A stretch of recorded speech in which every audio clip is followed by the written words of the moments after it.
তো দেখো বন্ধুরা, নাতনি এসছে, নেমন্তন্ন যাবে। তো আজকে সেরকম কিছু রেসিপি হয়নি, তো ওই জন্য একটু তরমুজের শরবত বানাচ্ছি, ঘোল আর কি যাকে বলে। তো চলো কিভাবে করছি আমি তোমাদের সঙ্গে শেয়ার করছি। এই দেখো একটা ইয়ে নিয়ে নিয়েছি, মিক্সারের বাটি। কুচো কুচো করে তরমুজগুলোকে এতে দিয়ে দেবো। বন্ধুরা, তরমুজগুলো আমি এরকম ছোট ছোট করে কেটে নিয়েছি। এবারে আমি এর মধ্যে একবারে চিনি দিয়ে দেবো, তাহলে এটাও ভালো হয়ে যাবে, ওটাও সুন্দর গোড়ানো হয়ে যাবে। তো দেখো আমি এইভাবে মিক্সারের বাটিতে নিয়ে গুঁড়িয়ে নেবো কেমন। এবারে এই দেখো শরবতটা এরকম হয়ে গেছে। এবারে এর মধ্যে একটু লেবুর রস দিয়ে দেবো, গন্ধরাজ লেবুর রস দিয়ে ভালো করে, কি সুন্দর গন্ধ ছেড়েছে লেবুটার। এবারে ভালো করে একটু ঘুটে নেবো। এবারে সব গ্লাসে আমি ঢেলে দেবো একে একে।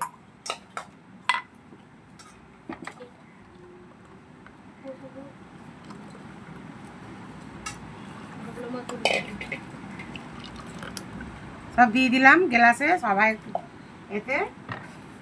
এবার এতে বরফ দিয়ে দেবো, খুশি এতে সব দিয়ে দে, জল জিরা দিয়ে দেয়। দেখো নাতনিও আমার হাতাহাতি করে দিচ্ছে। একটু গোলমরিচের গুঁড়ো অল্প করে দেব যাতে খেতে টেস্ট হয়।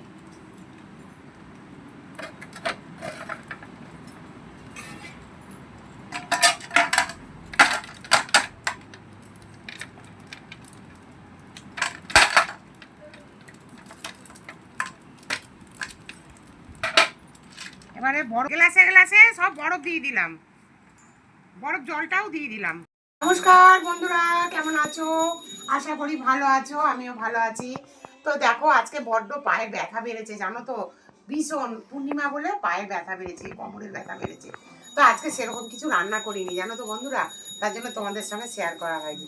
তো চলো আজকে কি কি রান্না করেছি তোমাদের সঙ্গে একটু শেয়ার করে দেখিয়ে দিই। হ্যাঁ, বিশেষ কিছু রান্না করিনি। এই দেখো প্রথমেই দেখো, এই যে একটা স্যালাড বানিয়ে নিয়েছি শসা দিয়ে আর পেঁয়াজ দিয়ে, আর উচ্ছে আলু কুমড়ো এই যে ভাজা করেছি। বেশ তেঁতোটা দিয়ে ভালো ভাত খাওয়া, একটু কালো জিরে ফোড়ন দিয়েছি আর একটু কাঁচা লঙ্কা দিয়েছি। আর এই যে পটল ভাজা করেছি, মাছ ভাজা করেছি, আর এই যে ডাল করেছি। এই দেখো ডাল করেছি, পেঁয়াজ ফোড়ন দিয়ে ডাল করেছি। আর এই দেখো পুদিনা পাতা চাটনি করেছি। তো আমার এই ভিডিওটা যদি ভালো লাগে, লাইক সাবস্ক্রাইব করে আমার পাশে থেকো বন্ধুরা। আর আমার আজকের মেনুটা কেমন হয়েছে অবশ্যই জানিও। আর তো চলো তোমাদের সঙ্গে এইটুকুই ছিল, আর ভিডিওটা বেশি বড় করবো না। তো টাটা।